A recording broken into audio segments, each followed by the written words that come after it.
Hai Sobat Sukses, kembali ketemu dengan saya Deddy Sidarta. Kali ini kita akan membahas segala aspek yang berkaitan dengan potongan PPh 21 setelah yang satu ini.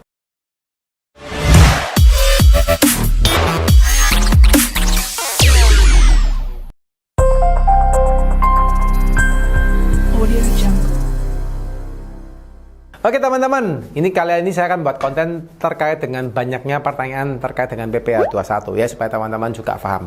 Saya akan membahas konten ini dari dua sisi, yaitu dari sisi pengusaha dan sisi Anda sebagai karyawan ya, supaya teman-teman juga paham dan nanti tahu apa yang harus dilakukan ya.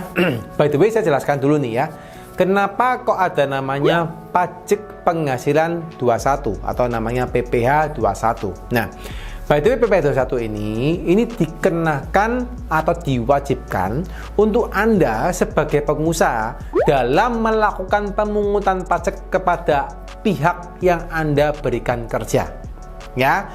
Jadi konsepnya PPh 21 ini biasanya akan terkena kepada wajib pajak pribadi yang mendapatkan pekerjaan ya dari pihak lain.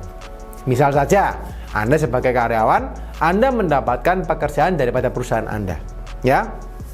Dan pemotongnya siapa? Pemotongnya bisa jadi badan usaha ya, berupa mungkin PT atau CV, ataupun misalnya Anda sebagai pribadi yang punya karyawan, itu juga bisa dijadikan sebagai pemotong PPh 21. Ya, ini yang perlu teman-teman perhatikan. Nah, pertanyaannya, wajib tidak untuk Anda sebagai pemberi kerja. Jadi Anda sebagai orang memberikan gaji ya, dan memberikan penghasilan kepada karyawan atau kepada pihak lain yang bekerja untuk Anda ya, karena PPh 21 bukan hanya untuk karyawan saja, tapi untuk bisa kepada pihak lain. Dalam artian wajib tidak Anda sebagai pemberi kerja itu untuk melakukan pemotongan PPh 21 ya. Jawabannya wajib teman-teman ya, wajib Anda melakukan.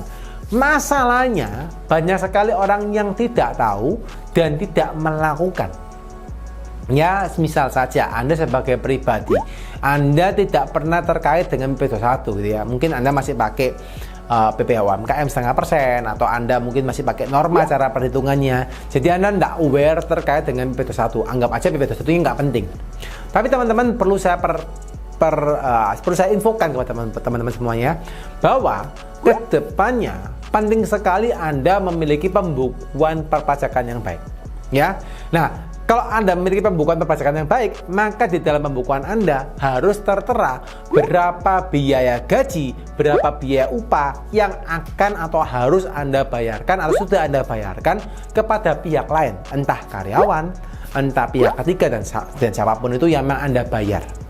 Nah, ketika Anda membayar kepada pihak ketiga tersebut yang berupa gaji, upah, dan kawan-kawan, nah itu harus tertera jelas ada bukti potong PPh 21-nya.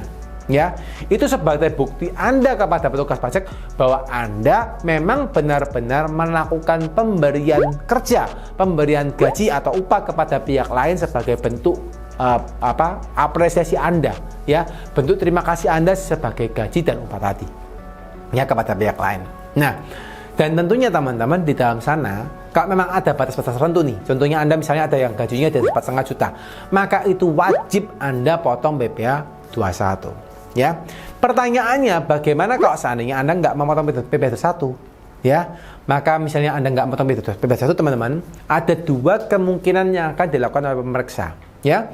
Yang pertama, dia bisa menjadi adalah Anda dilakukan koreksi fiskal ya. Koreksi fiskal maksudnya apa? Maksudnya biaya yang Anda akui sebagai biaya gaji tadi dicoret ya, dibuang oleh pemeriksa, bahwa maksudnya adalah Anda tidak dianggap membayar gaji. Oke? Nah, konsekuensinya ketika Anda tidak dianggap membayar gaji, maka otomatis biaya Anda akan berkurang daripada laporan keuangan dan keuntungan Anda akan bertambah. Nah, ketika keuntungan Anda bertambah, yang terjadi adalah apa? Pajak yang Anda bayar pun akan bertambah. Ya, teman-teman perlu perhatikan di hal sana ya. Jadi wajib Anda harus laporkan PPh 21 tersebut. Jangan sampai Anda tidak melaporkan PPh 21-nya ya. Nah, yang kedua, kalau seandainya pemeriksa memilih opsi yang lain, Anda nggak dicoret daripada biayanya di laporan pajak Anda, maka yang terjadi adalah apa? Anda diminta untuk membayar pajak PPh 21 atas gaji karyawan yang Anda berikan. Jadi akhirnya PPh 21 ini menjadi tanggungannya Anda, yang seharusnya itu bukan tanggungan Anda, tapi harusnya adalah tanggungan daripada karyawan Anda. Nah, ini yang perlu teman-teman perhatikan, bahwa bisa jadi Anda yang disuruh membayar, ya. Jadi saran saya teman-teman yang sudah tahu bahwa Anda punya karyawan, sebaiknya Anda segera urus punya PPh 21, ya. Anda potong PPh 21-nya kepada karyawan Anda supaya karyawan Anda juga paham dan akhirnya mengerti apa yang harus mereka tahu, ya, bahwa mereka dipotong oleh perpajakan. Ya, kurang lebih teman-teman, ya. Itu dari sisi Anda sebagai pengusaha. Nah, dari sisi Anda sebagai karyawan, mungkin juga bingung, apa sih Pak maksudnya PPh 21, ya? Nah, seperti saya jelaskan di video-video sebelumnya, teman-teman boleh cek, ya. Ketika Anda itu memang sebagai karyawan, ya, Anda memang akan diwajibkan untuk membayar pajak kalau Anda memiliki penghasilan minimal 4,5 juta per bulan. Oke, 4,5 juta per bulan itu Anda akan diwajibkan untuk membayar pajak di atas itu anyway, ya. Nah, kalau memang Anda sudah diwajibkan membayar pajak, perusahaan Anda adalah media untuk memotongkan pajak Anda. Jadi mau tidak mau Anda akan dipotong pajak, suka nggak suka Anda akan dipotong pajak. Cuma masalahnya teman-teman, banyak sekali orang-orang yang dipotong pajak terus akhirnya dia marah kepada perusahaannya. Loh, kok gaji saya kok dipotong gitu ya? Loh, kok saya dapatnya lebih kecil dan kawan-kawan. Ya, akhirnya tidak terima dan intinya tidak mau dipotong. Tapi itulah peraturan teman-teman, ya. Anda punya penghasilan di Indonesia, berapapun nilai penghasilannya, Anda diwajibkan untuk membayar pajak. Dan itu memang ketentuan. Oke, jadi teman-teman nggak usah kaget tuh. Saya kok disuruh bayar pajak ya Pak? Ya, memang itu adalah ketentuan dan itu wajib Anda bayar, ya. Nah, yang paling penting untuk Anda, ketika memang Anda dipotong oleh dipotong oleh perusahaan Anda, ya, dipotong PPh 21 oleh perusahaan Anda, yang perlu Anda perhatikan adalah apa? Bahwa potongan pajak ini, potongan PPh 21 ini, Anda akan mendapatkan bukti potong PPh-nya, ya. Jadi tugas Anda adalah setiap akhir tahun, ya, karena bukti potong itu akan dipotong tiap bulan, ya, tapi bukti potongnya akan diberikan setahun sekali, ya, langsung. Kalau misalnya Anda sebagai karyawan karyawan tetap. Tapi kalau Anda misalnya bukan karyawan tetap, Anda akan diberikan bukti potongnya per bulan. Jadi ini tergantung treatment, ya. Nah, anggap saja Anda sebagai karyawan tetap, Anda akan dipotong PPh 21 oleh perusahaan Anda setiap tahunnya, di akhir tahun atau tahun depan di awal tahunnya, Anda akan diberikan bukti potong PPh 21-nya. Nah, ini wajib Anda minta kawan-kawan, ya. Kenapa kok wajib Anda minta? Karena bukti potong PPh 21 ini adalah merupakan uang Anda yang sudah pernah Anda bayarkan di pajak, ya. Ibaratnya ini uang muka Anda. Oke? Nah, tujuannya ini teman-teman, nanti waktu Anda pakai untuk mengkreditkan atau mengurangi pajak yang harus Anda bayar di SPT tahunan Anda. Ya, ini penting, ya.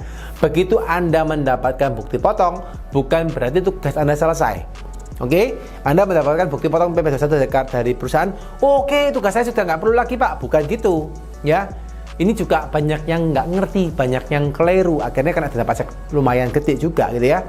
Nah, ketika teman-teman itu mendapatkan bukti potong, tugas Anda yang berikutnya adalah Anda harus melaporkan SPT tahunan Anda. Ini penting, ya. Teman-teman harus melaporkan SPT tahunannya, memberikan informasi kepada pajak apakah Anda yang pertama, Anda itu mendapatkan penghasilan setahun ini berapa, ya. Bisa jadi penghasilannya berupa dari penghasilan dari karyawan ataupun Anda punya penghasilan lain. Ini juga bisa. Jadi tergantung daripada kondisi masing-masing. Ya.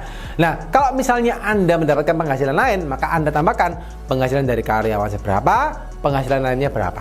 Oke? Dari sana Anda hitung pajak yang harus dibayar berapa. Oke? Nah, pajak yang harus dibayar berapa ini akan dikurangkan dengan bukti potong PPh 21 yang pernah Anda dapatin atau PPh lain yang pernah Anda bayar di depan, ya. Baru sisanya teman-teman, sisanya ini yang perlu Anda bayar kekurangannya, ya. Jadi bukan whole semuanya Anda bayar, tapi kekurangannya saja yang perlu Anda bayar. Ya. Sekian teman-teman, cukup jelas semoga untuk penjelasan video satunya. Bagi teman-teman yang kurang jelas, silakan komen di kolom komen di bawah. Atau misalnya mau dapat respon cepat atau mau DM saya di Instagram, juga boleh silakan DM saya di Instagram. Ya, Anda tinggal follow aja @siddhartha_official dan Anda tinggal DM pertanyaan di sana. Ya. Sekian penjelasannya, semoga jelas. Bagi teman-teman yang happy, silahkan juga video ini share ke teman-teman yang lain.